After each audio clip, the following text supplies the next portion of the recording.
visitors, by the way, the ladies on the behind, if you want, you can come a bit front if you want to. So dear visitors, now we are inside the Blue Mosque. In English we call this mosque as the Blue Mosque. In Turkish we say it Sultan Ahmet Camii, because traditionally we have to call to the mosque with the name of the person who built it. And this was also built by the first Ahmet, that's why it is called as the Sultan Ahmet Mosque. But the reason it is called as the Blue Mosque in English is just because of the tiles on the second gallery. Most of these tiles are original tiles of the mosque from the 17th century. And the number of the tiles in this mosque is 25,000 pieces. 25,000 pieces tiles in here. Islamically, you are not allowed to paint human or any other alive creature faces. The Muslims can only paint their mosques with the plant details, flower details, and some geometric shapes. So that's why the Muslims were improved themselves a lot on the tiles and on the calligraphic art like this. So because you don't allow to picture your holy person's face, but you allow to write his name to the boards and the tables and all around the mosque. This mosque originally built in the 1618, so it is more than 400 years old actually. And even on the upper walls, for example, you can see there is some green and blue fruit and the plant details. These are also not paper.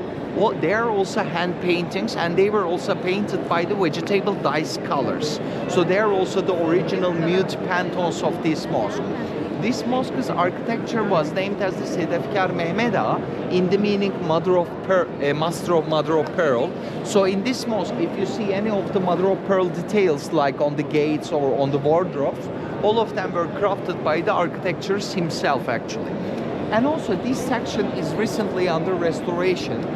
Normally there is no glasses in there because it is the place where you can read your holy book, Quran Karim. And the top floor is for the muezzin. That's the place where he's singing the azan and he's singing the praise actually.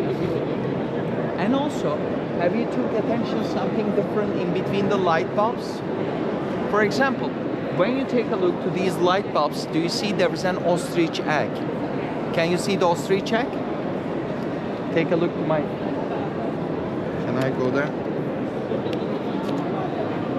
Okay, so take a look here. You see the ostrich egg? So in the mosques, we like to keep them clean. That's why we are taking off our shoes, because the people are putting their hands to the ground. And we also allow the cats live inside the mosque because they are clean animal and they can able to catch the cockroaches, flies, and the mice. There is one more animal. It's an insects actually. The Muslims don't want it. No one wants it, but the Muslims never kills it. Spider. Spider is a bit holy creature for the Muslims, so that's why we don't use poison for the spiders. But you still do not want any spider in your mosque. You want to keep it clean. So what is the solution? You cannot use poison. The cats cannot reach to the tops.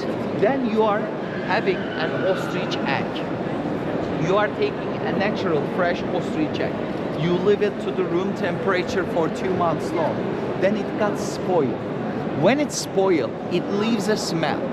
As a human, we cannot detect this smell, but the spiders can. So, whenever you hang a spoiled ostrich egg in a room, none of the spiders never come close. That's why we have so many ostrich eggs inside our mosques, and this is the reason why you can never see a spider web in our mosques. So in your home, if you have a spider problem, now you know the solution. Ostrich egg, spoil it, hang it to the rooftop, there won't be any more problems. Pardon? No chicken egg. Ostrich egg. It's supposed to be ostrich egg. Big chicken egg. He tries to find the cheapest way. These are $100 in Turkey. Each of them. So that's why actually you can only see the ostrich eggs hang in the Sultan's mosques because they were expensive. Even today the ostrich eggs are like $100, $150 in Turkey actually. They're expensive. In this mosque there is only 4 main carriers, 2 of them on your behind and 2 of them are on your across. Inside these 2 main carriers there is a water tank. So in the winter, whenever the water pipes get frozen outside, the people can still take their wudu inside the mosque actually by these main columns. These are the main barriers of the building. They are calling as the elephant flags. If you take a look architecture differently, you are going to realize that these elephant flags are actually carrying the half domes. And on the bottom of these half domes, there is 3/4 domes. So these 3/4 domes are carrying by these kind columns. These. And also on the top of them there is a half dome, and on the top of the half dome there is a main dome. The Turks are originally from the Middle Asia. We are originally from the Central Asia, and we were nomadic people. We were shepherds. So that's why we normally didn't have an architecture culture, because we were walkers. So today's Ottoman architecture, Turkish architecture, is a great combination. Earlier, Arabian mosque architecture, you see these niches, black and the whites. Do they look like the Arabian mosque? They do.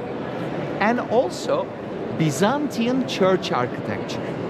How about these stained glasses? Do they look like church?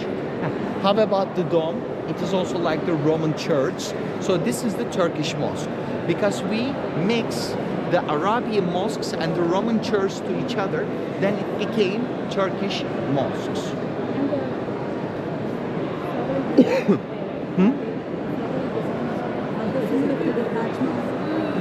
Yes, you are right, because the Taj Mahal was also... Okay, this is a nice example. This mosque's architecture and the Taj Mahal's architecture was a classmate. Taj Mahal's architecture was also an Ottoman engineer. That's why he built that architecture with the Ottoman architecture actually. And these details on the tile, they were relief to the marble on the Taj Mahal. And both of them are the tulips. Tulip was the most main symbol of the Ottomans. It is a nice example. Thank you very much for reminding me. They were classmates.